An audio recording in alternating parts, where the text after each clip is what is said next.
always good. Our speaker this evening is Ed Williams. Ed Williams has been a year-round resident of Lilydale for almost, okay, it's crossed out. 18 years. 18 years, 18 years, okay. Sure.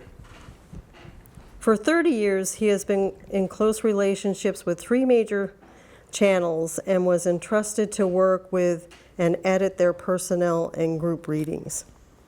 He has served as counselor, clairvoyant, lecturer, workshop presenter, medical practitioner, teacher, and healer. That's a lot of hats. Oh, yeah. Old guy. Old guy, experienced, wisdom keeper. He has served Lilydale as member of the board of directors, treasurer of the Lilydale Assembly, director of summer classes, and board liaison for several Lilydale committees, including the summer program committee. And most important, he was and will again be a member of the Lilydale Ukulele Strummers. Way to go. Way to go. Could you raise this? This, is there an on-off, or is it already? You're on, I can tell you're on. I'm on, okay. And I could put this in my pocket, okay. And can I raise this thing? Mm-hmm. Yep. Put your hands underneath it. Underneath it and step on it and Ooh. raise it up. I There can you hide behind it, maybe. Okay. Need the rest of this. All right. You mean the subject is planting seeds? No, just kidding, I knew that. So you want to plant seeds, eh? This is what I got. So then we asked then, what are the requirements that are in place, that will allow us to plant seeds so that, so something new can happen, so that you might say something would be improved, or something that is living lives more than it did yesterday or yesteryear. Well, first requirement is that you have to be awake, So, you were asleep and then you woke up and then you said, I'm alive, I'm living, look at me, I'm aware, I'm moving around and not even plugged into anything, right? So I'm alive and awake. And I have a desire, okay, to make something happen, planting seeds, right? And now, secondly, where am I going to get the materials, okay, or the strength or the power to plant some seeds, to make things happen and to create a brand new situation? Where am I going to get the strength and the power?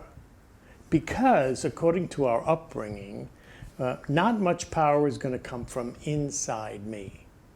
I wasn't brought up that way. Power must be then outside of me.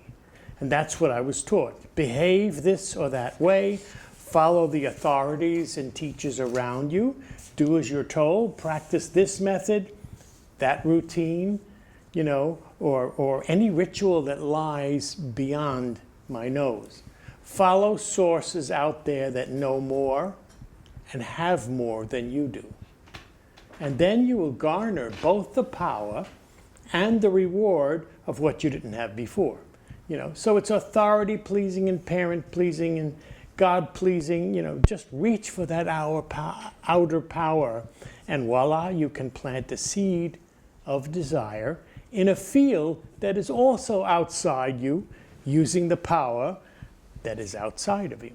Okay? Well, maybe that's all been wrong, you see. Yeah? Because these days, at our stage of spiritual development, we're seriously considering that the outside of you is really inside you. Or the outside is just and always a projection of what is happening inside you, like on a screen. This is not what we were taught, but it's oddly true, and perhaps 100% true. It's absurd, but it's true. The inside of you certainly stores beliefs, circuits, memories, and walls of limitations, right, that hold our external world to be familiar, but false and distorted, illusion, make-believe, a lie. Well, underneath that belief wall of limitation, also inside us, is all power, all possibility, all goodness, eager and available to respond to the planting of your desire. So it's a new game now, and we have to get used to it. How to plant the seed is nothing more or less than starting with a whole new version of who we are. You know, that's why we're here, to find out who we are. This can help us then with our false notion of outside power and who we really are.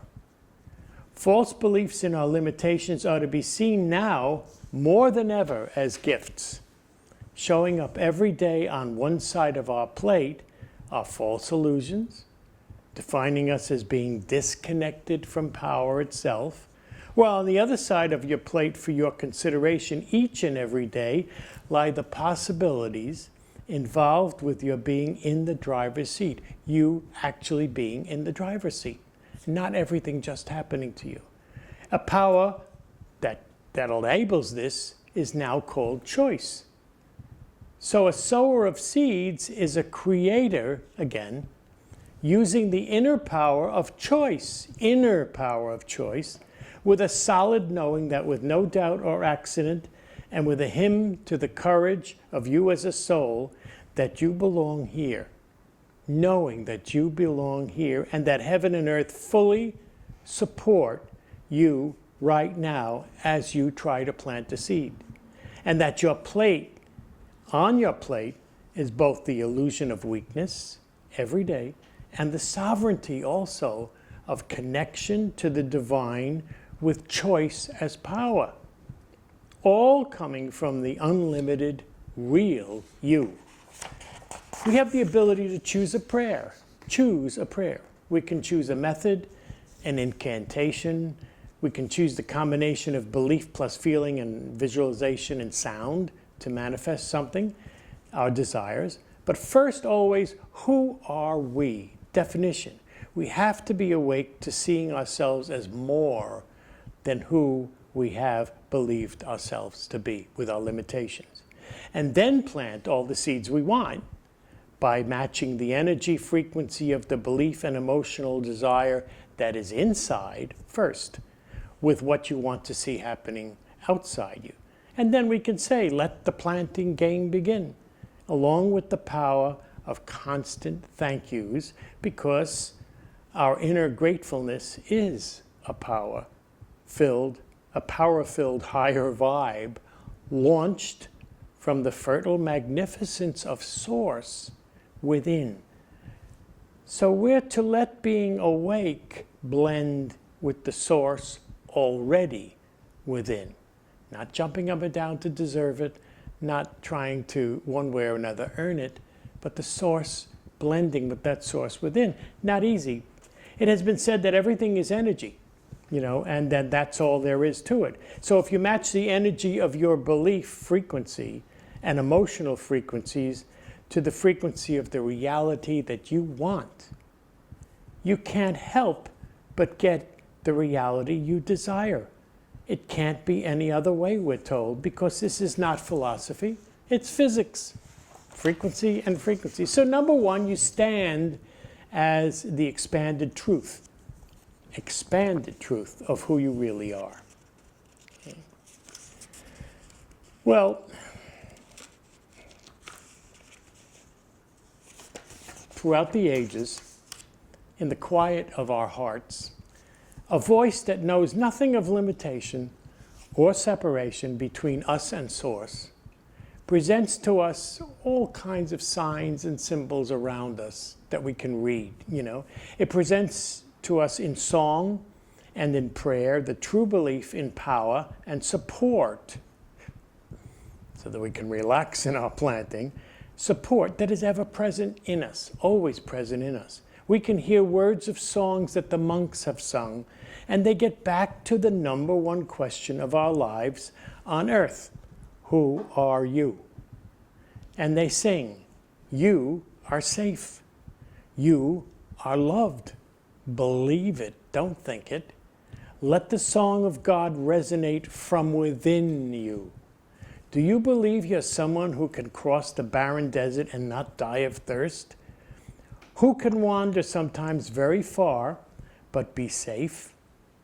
Who can see the face of God in every single solitary thing without needing to hold on to your fears, and still live with no need to be afraid? And if you stand before the power of hell and death is at your side, they sing, can you know that you need not be afraid? Be not afraid, the song says. We hear over and over, pain can be, and eventually will be, optional. Okay? So when you stand as the expanded truth of who you really are, you can say, let the choosing, the planting, and the celebrating of my life and all life begin. Thank you.